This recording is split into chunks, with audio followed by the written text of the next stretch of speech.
Hey, it's Jack from Jack Gately Real Estate and the Online Real Estate Academy. Wow, we are looking at a tale of two cities when it comes to pricing and how interest rates have affected pricing across the country. It's really a tale of 40 cities. Let's go to the data. All credit to Lance Lambert from Fortune and Zillow for producing this data.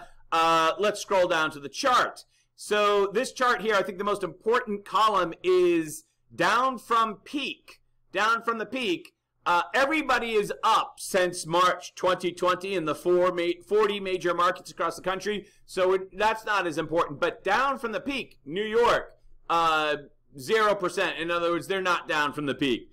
Los Angeles, just a little bit down from the peak. Dallas, as you go through here, you'll see that the trend is mostly Western. Most of the Western, especially also Texas, down. Houston almost down 2% from the peak. Phoenix, ouch, 8.7% from the peak. San Francisco, they have a lot of their own issues out in San Francisco that are specific to San Francisco. 10 points down from the peak. Riverside, California down 2. Seattle down 8 from the peak. Sorry about that, trying to run a business here. Denver down 6% from the peak.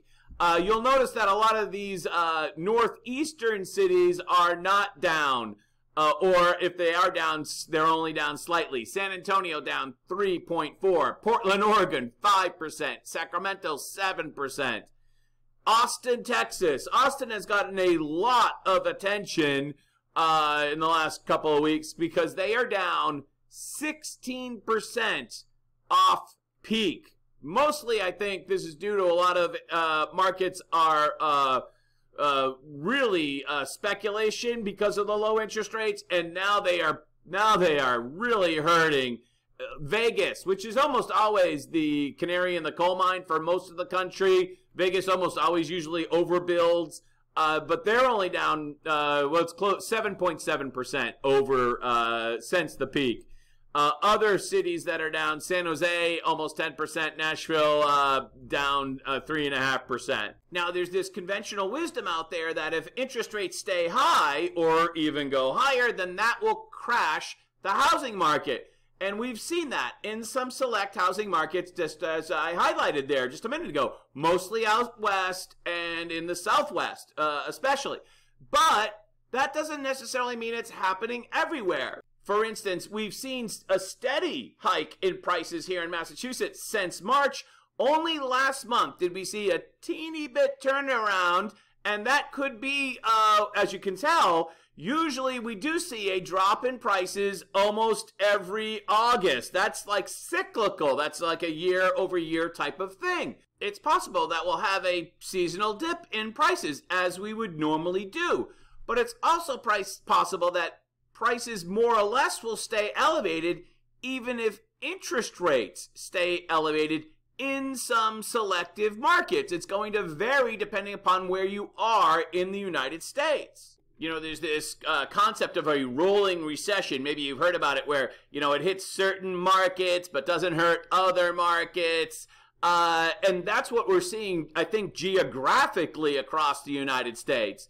That we're starting to have some recessionary impact from the Fed spiking rates, but not everywhere. And this data supports that. And when you get geographic variation, like we're definitely seeing, I also think that you can get price bracket variation. And I think mostly, right off the bat, your higher end price brackets, your aspirational homes are going to take the first hit.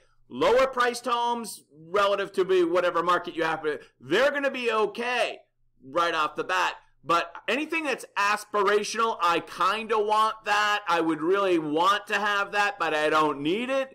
Anything, if you're marketing a home that has that type of factor to it, I think that's going to be a challenge in the mid to near future. I wanted leather seats, but I didn't have to have them.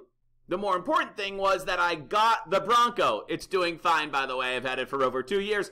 And hey, we're going to keep you updated as these interest rates appear to have a variable effect on geography and also, I think, price point as time goes on. I'm Jack from Jack Gately Real Estate and the Online Real Estate Academy. We'll keep you posted. Have a great day.